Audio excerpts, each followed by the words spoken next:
Halo semuanya, kembali lagi dengan aku Fitria Cindy Rahmaida. Di video kali ini kita akan membahas topik yang sangat penting dalam dunia manajemen keuangan nih, yaitu mengenai capital struktur dan leverage.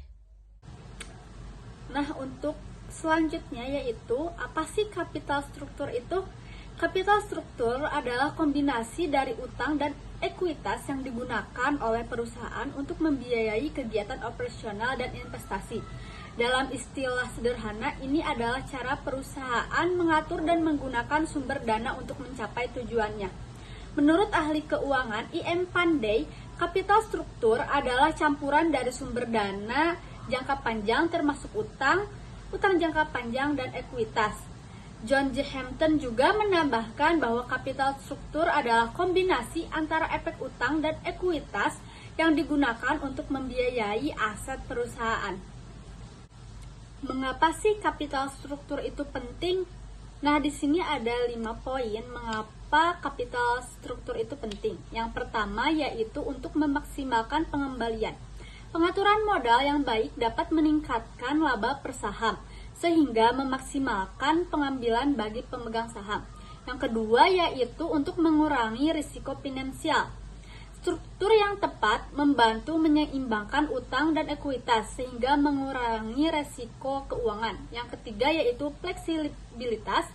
Struktur modal yang baik memudahkan perusahaan untuk beradaptasi dengan perubahan strategi dan kondisi pasar. Dan yang untuk keempat yaitu solvabilitas. Mengelola struktur modal dengan baik dapat menjaga likuiditas perusahaan yang penting untuk memenuhi kewajiban jangka pendek. Dan untuk yang terakhir yaitu meningkatkan nilai perusahaan. Struktur modal yang sehat dapat menarik minat investor dan meningkatkan nilai pasar perusahaan. Selanjutnya adalah beberapa faktor yang mempengaruhi capital struktur. Yang pertama yaitu struktur aktiva. Perbandingan antara aktiva tetap dan total aktiva. Perusahaan dengan aktiva tetap lebih cenderung menggunakan modal sendiri, sedangkan yang memiliki aktiva lancar lebih sering memanfaatkan utang. Yang kedua yaitu growth opportunity, peluang pertumbuhan perusahaan. Perusahaan dengan potensi pertumbuhan yang baik lebih berani berinvestasi. Yang ketiga yaitu ukuran perusahaan. Perusahaan besar memiliki lebih banyak sumber daya untuk diversifikasi, mengurangi risiko kebangkrutan, sedangkan perusahaan kecil lebih rentan. Yang keempat yaitu profitabilitas. Perusahaan yang menguntungkan memiliki lebih banyak dana internal, sehingga utang lebih rendah dan memengaruhi struktur modal. Dan yang kelima atau yang terakhir yaitu risiko bisnis. Risiko tinggi dapat menyulitkan perusahaan dalam mendapatkan pendanaan eksternal, berdampak negatif pada penggunaan aset. Sekarang mari kita beralih ke leverage. Apa sih itu leverage? Leverage adalah penggunaan utang untuk meningkatkan potensi keuntungan.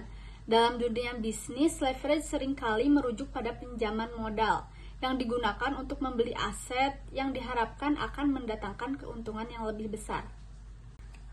Selanjutnya kita akan membahas mengenai jenis-jenis leverage. Ada beberapa jenis leverage yang perlu kita ketahui. Yang pertama yaitu leverage keuangan atau financial leverage, berfokus pada penggunaan utang untuk memaksimalkan return bagi pemilik perusahaan atau pemilik saham. Manajer keuangan harus berhati-hati dalam memilih sekuritas untuk mengatur dana. Yang kedua yaitu leverage operasi atau operating leverage, menunjukkan kemampuan perusahaan dalam menggunakan biaya tetap untuk meningkatkan laba. Ini berkaitan dengan perubahan penjualan dan biaya tetap. Dan yang ketiga yaitu leverage gabungan atau combined leverage, merupakan kombinasi dari leverage keuangan dan operasi yang mencakup biaya tetap dari utang dan biaya tetap operasional. Selanjutnya kita akan membahas mengenai leverage ratio. Leverage ratio mengukur seberapa besar utang yang dimiliki perusahaan dibandingkan dengan total asetnya.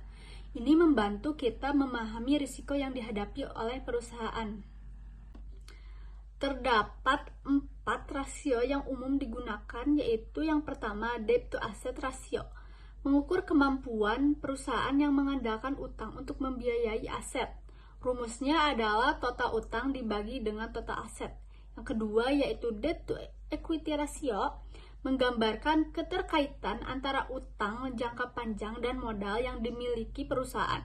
Semakin rendah nilai debt to equity ratio, semakin baik keamanan finansial perusahaan. Yang ketiga yaitu debt to capital ratio, mengukur proporsi utang dalam total modal perusahaan.